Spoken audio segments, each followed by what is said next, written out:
Bonsoir à tous et bienvenue dans cette nouvelle vidéo. Nous aspirons tous à devenir riches, à atteindre l'autonomie financière. À partir de cette vidéo et les prochaines à venir, je vais vous présenter les comportements d'un homme riche. Aujourd'hui, nous allons aborder le premier comportement. Le premier comportement d'un homme riche, c'est de toujours investir dans de l'actif.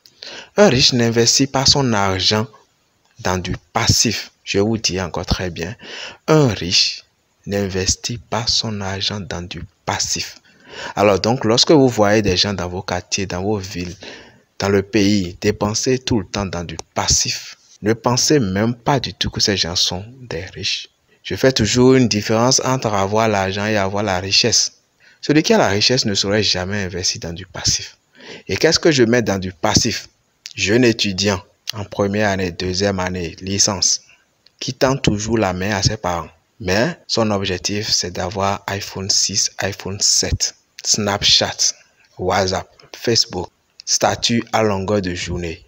Ça rapporte quoi? Rien du tout. Jeune fille, sans boulot, sans diplôme, sans aucune connaissance. iPhone 6, iPhone 7, Infinix Note 10 ou je ne sais quoi. À longueur de journée, Snapchat, WhatsApp, Facebook, les photos dans les bars, les photos dans les restaurants, les photos sous la douche d'autrui, les photos dans les lieux chics d'autrui, jamais les photos de chez soi. Ça rapporte quelque chose? Rien du tout. Si ce n'est que le corps qu'on fragilise à travers la bière, les chichas, la cigarette et autres. Qu'est-ce que je mets encore dans du passif? Jeune, ayant un peu de moyens, construire une grande maison sans l'exploiter, un R plus 2, plus 3, plus 4. Je l'ai fait. Oui, tu l'as fait. Qu'est-ce que ça rapporte? Qu'est-ce que ça te rapporte? C'est quoi la maintenance d'ici 1 an, 2 ans, 3 ans?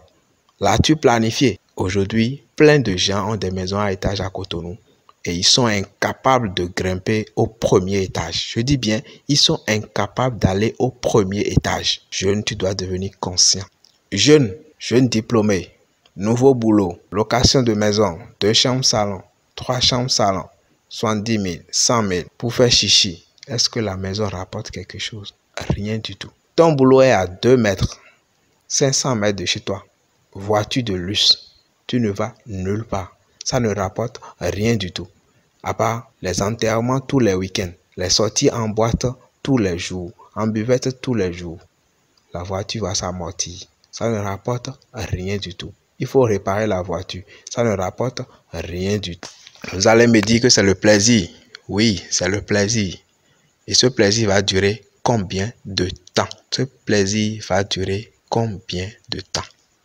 Oui, jeune fille, nouveau boulot, perruque 45 000, 50 000, 60 000, paille 80 000, chaussures 100 000, chaussures 45 000, pelle 40 000, 25 000. On en a plein dans les placards. Vous les portez pour aller où? Et là où vous allez, ceux qui sont là-bas sont habillés comment? S'il y a une fête, vous êtes la seule personne à vous habiller avec 200 000, 300 000 et que les autres qui sont là se sont habillés juste avec 25 000, 20 000. C'est ce qu'on appelle du matu-vu. Ça ne rapportera rien du tout. Lorsque vous vous habillez classe, c'est pour des rendez-vous classe. C'est pour des rendez-vous, des dîners d'affaires qui vont rapporter de l'argent. Si tu t'habilles à coût de centaines de mille pour des rencarts qui ne rapportent rien du tout, alors c'est un investissement dans du passif. Jeune élève, jeune étudiant, toujours sapé au cou. C'est les dernières versions de chaussures, dernières versions des grandes marques. La plupart des temps, les gens qui sont à côté de vous ne remarquent même pas du tout ce que vous avez porté parce qu'ils ne sont pas de cette classe. Vous allez à une fête, chichement habillé, et à côté de vous, le même tissu, même motif, à un prix très réduit est porté à côté de vous. Est-ce que ça vaut la peine? Regardez autour de vous si ceux qui sont vraiment riches autour de vous font cette guerre de leadership. Est-ce que ceux qui sont à côté de vous font cette guerre-là de montrer que c'est moi qui ai ci, c'est moi qui ai ça? La plupart des temps, les gens qui sont vraiment riches sont effacés. Ils sont discrets. Ils ne le manifestent pas. Mais ceux qui ont un peu d'argent, par contre, se permettent de mettre leur argent dans du passif. Et lorsque vous mettez votre argent dans du passif, vous épuisez vos réserves. Et d'ici quelques années, vous allez en souffrir, mais vous ne pouvez rien faire. Vous aspirez à être riche, vous voulez être riche, vous êtes riche et vous voulez demeurer riche.